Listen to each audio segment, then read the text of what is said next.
Our attention is captured by the figure rather than the background, by the relatively enclosed area rather than the diffuse area, and by something moving rather than what is relatively still. And to all those phenomena that in this way attract our attention, we attribute a higher degree of reality than the ones we don't notice. That's only because, for the moment, those are more important to us. Consciousness, you see, is a radar that is scanning the environment to look out for trouble, just in the same way as a ship's radar is looking for rocks or other ships. And the radar, therefore, does not notice the vast areas of space where there are no rocks, no other ships. So in the same way, our eyes. My body functions don't stop. The first thing I lose is consciousness. I pass out. I can no longer stay aware. So I started to say, well, wait a minute. I'm not just breathing in air. I'm breathing in consciousness. I'm inhaling and exhaling God itself. And this air is conscious. Stop, close my nose and mouth for 4 minutes. If I'm separated from this substance for 4 minutes, my heart don't stop. My brain don't even stop. My body functions don't stop. The first thing I lose is consciousness. I pass out. I can no longer stay aware. So I started to say, well, wait a minute. I'm not just breathing in air. I'm breathing in consciousness. I'm inhaling and exhaling God itself. And this air is conscious. An ocean of pure, vibrant consciousness inside each one of us. This pure consciousness is called by modern physics the unified field. It's at the base of all mind and all matter. And they now say, modern science says, all of matter, everything that is a thing, emerges from this field. And this field has qualities like bliss, intelligence, creativity, universal love, energy, peace. And it's not the intellectual understanding of this field, but the experiencing of it that does everything. You dive within and transcending, experiencing this field of pure consciousness, and you enliven it, you unfold it, it grows. And the final outcome of this growth of consciousness is called enlightenment. Intuition grows. This field is a field of pure knowingness. You dive in there, you sort of just know how to go. You know how to solve solutions. It's like an ocean of solutions. The enjoyment of the doing, the enjoyment of life grows. Huge. People look like friends and not like enemies. It's a beautiful, beautiful thing, and it's us. That level of life, we are all.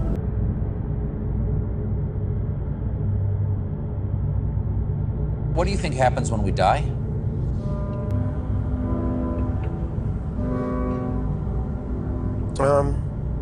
You ready? I don't think we die. I don't think that we have an understanding of the divine concept of time. I don't think we're any more capable of understanding a clock than a dog is. And I think something much bigger is going on than we're aware of in our day-to-day routines. So I don't think I have the intelligence or the DNA makeup to answer that question. Bob, given what you've been saying, what is the purpose of our playing here? What are we here for? Well, that's absurdly easy. And I say absurd because it's so apparent once you begin to look at it with what I call a different overview, from another perspective, look at it. It's best described as you come here as a vortex of energy, and I might add as an alien to this Earth life system. You don't belong here, so you try to change it. Humans try to change it. They don't like the way trees are planted, so they plant them in rows. When this system says do it this way, and they want it a nice straight. That's typical of humankind. But why do we come to this thing we call the earth and live on earth and be human? Very, very fascinating but obvious answer. And the more you look at it, the more obvious it becomes to you. And that is that you came here to learn. Now, what did you come to learn? These are nice, neat questions. What did you come to learn? You came to learn a measurement system. This is a system of opposites, of polarities, and we quickly give them labels like positive and negative, good, bad, these kinds of things. We learn this measurement system, very important. We learn it, a system of measurement. And a great system of measurement that we learn is pain, pleasure. And we know, how in the world could you know pleasure if you didn't know pain? The most boring thing that you could do is have a very even life with no pain or no pleasure. You couldn't stand it. You've got to have these, and we search for those pain and pleasure things. We go out of our way to do it. So if you think in terms of the whole concept of living here to learn measurements, now that's the first. The second is very interesting, is that you learn to manipulate energy. I move my arms like this, my hands, I move my eyes and so on. I'm manipulating energy to do that. That's a use of 5 or 6 types of energy that let me move my arm. And we learn these very automatically. And I can tell you from deep personal experience that that simple ability that we take so much for granted of learning to manipulate energy is incredibly valuable in other energy systems. You'd be amazed how much value that we think are ordinary things. Keeping your balance, for example. We automatically learn how to stay balanced in this gravitic pattern. But over there, it's wonderful. You can use these kinds of things.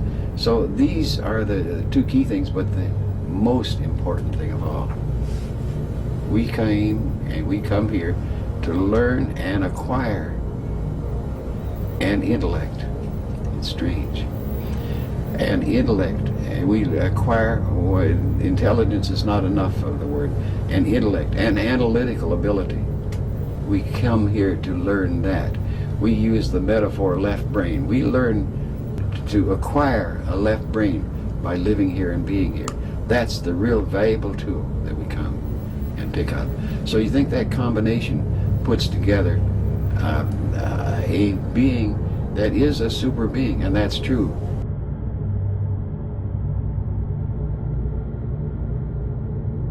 How do you know that you're on your path? Because it disappears. That's how you know. Can't see where you're going. That's how you know. But everything you have lent on for your identity is gone. And so you are going to enter the black contemplative splendors of self-doubt at the same time as you're setting out on this radical new path. And then, you see, if you can put this across, people suddenly say, wow, amazing. That's my life. There's something astonishing about mine. It was a story that would be told to a young boy or girl that would ask the question, what do I do when I'm lost in the forest? So you need to know how you know where you are. Here's the answer that the elder gives. You can feel from this how precise the teaching is. A girl who asks the question, what do I do when I'm lost in the forest? The elder says, stand still. The trees ahead and bushes beside you are not lost. Stand still. What do I do when I'm lost in the forest? Stand still. The trees ahead and bushes beside you are not lost. Wherever you are is called here, and you must treat it as a powerful stranger, must ask permission to know it and be known. Listen. The forest breathes. It whispers, I have made this place around you. If you leave it, you may come back again, saying, here. Stand still. The forest knows where you are. You must let it find you. See, what's astonishing about that poem is you can say, there are 3 things in this poem, you see, that are absolutely clear. First of all, the elder says, you cannot sleepwalk your way into your destiny. You must wake up and pay attention. Stand still. The the trees ahead and bushes beside you are not lost. You must pay attention. Second stage is that in this teaching from the elders, this incredible feeling of silence. That unless you have this silence in your life, and you feel the silence in the poem, where it says, if you leave it, you may come back again, saying, here. And I think what the elder is saying there is that if you pay real attention, unless you have silence, an ability for silence in your body to do that, then you will get too frightened, because all the voices inside you will drown out any real change. You have 100 reasons not to make any real change, you see. And you've got all the voices and all the reasons not to do it. And so the ability for profound silence is being called on here. And then that attention can flower into something else. The forest knows where you are. You must let it find you.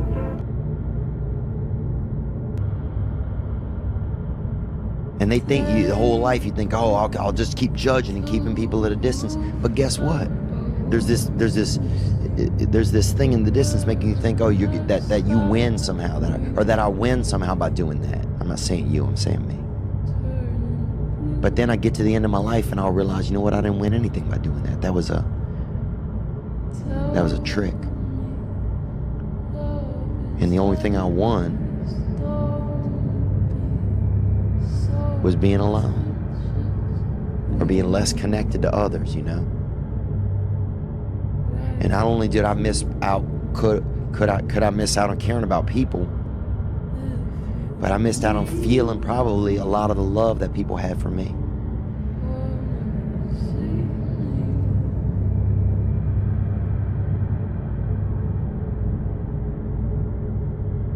Why are you too hard on yourself? Dude, I'm so hard on myself, man. Why? Why? I don't know why. You know, I think it comes from when I was a kid. I have to be enough for you to see me. So how do I make myself enough or okay where you'll see me, you know?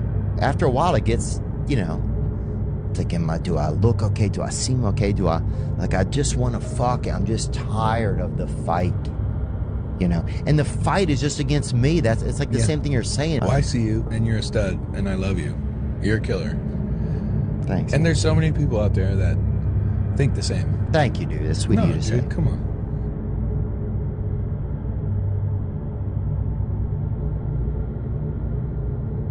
Fucked up things that I've learned over time is that almost all like truly exceptional and mentally strong people have been through hell.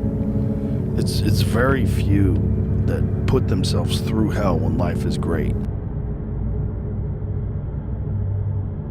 Wrestle with God. Do you wrestle with God? With every word. You can use your language to manipulate, and you can use your language for your own, say, hedonistic purposes or to gain power. Or you can just say what you think. All of those different choices are a decision. That's a wrestling. That's a moral decision. And it shines in every word. And so it's super important. That's part of the reason why in the Christian canon, the word is the basis of reality, right? It's the force it's the process that generates the order that's good out of possibility and chaos, right? And so and Israel, the word Israel means we who wrestle with God. So that's the chosen people, right? And so what that means at a deeper level even is that if you're genuinely wrestling with your conscience, then you're someone who's chosen by God. When Jacob is wrestling with God, that's worship. That's true worship. That's why he's awarded the name Israel. He's the leader of the chosen people because he wrestles with God. So that's manna for the suffering, because it means that if you're genuinely suffering, then God's there in your grasp, right there with you. That's a good way of thinking about it. In the wrestling. Matter is the fundamental reality of all existence. And consciousness is somehow derived from this substance, matter.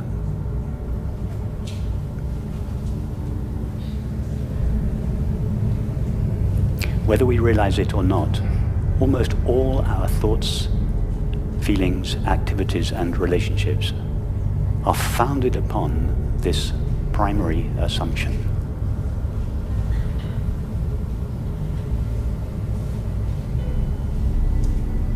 Strangely,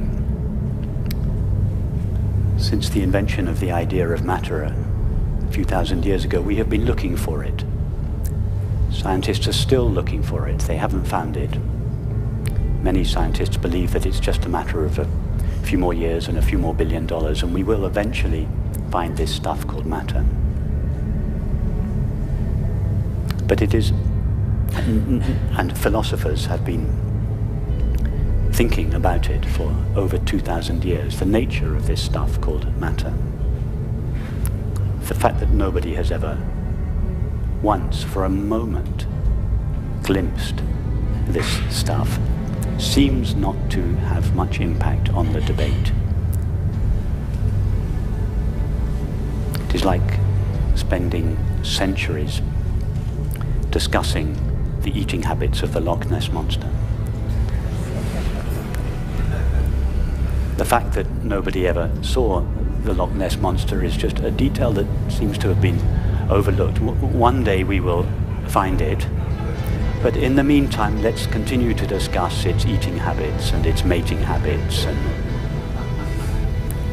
that is how absurd the debate about matter is.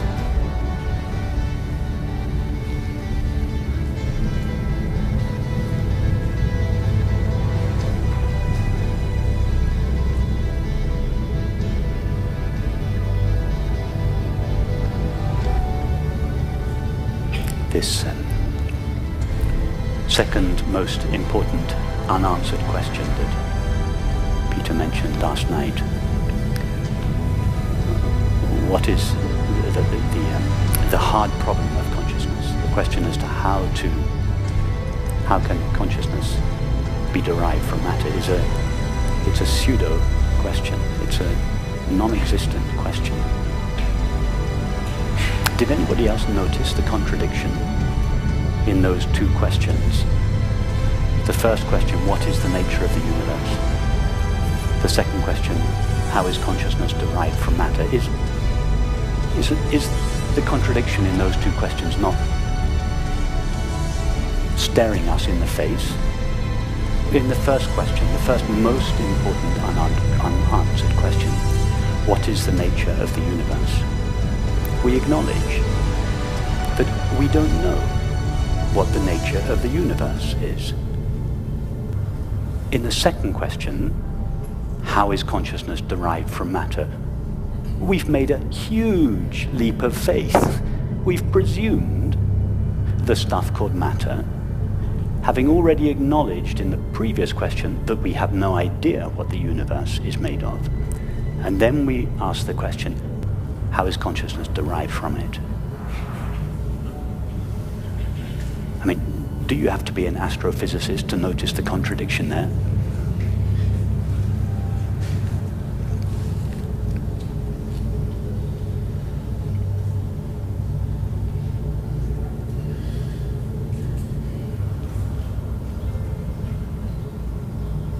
Even the first question, in the first question, there is a subtle presumption, which turns out in the end to be a belief. In fact, it is a religion. It is the religion of materialism. In the first question is, what is the universe made of? Nobody has ever found the universe. Has anybody here ever had an experience of the universe as it is conceived to be?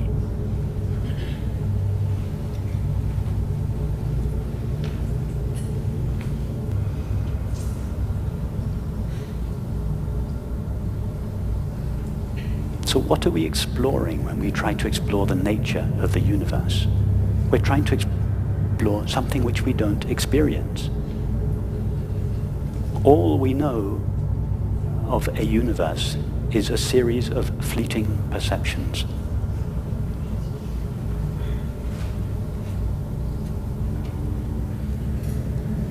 And perceptions appear in consciousness. Therefore, until we know the nature of the consciousness in which our perceptions appear, it is not possible to know anything that is true about the perceptions themselves.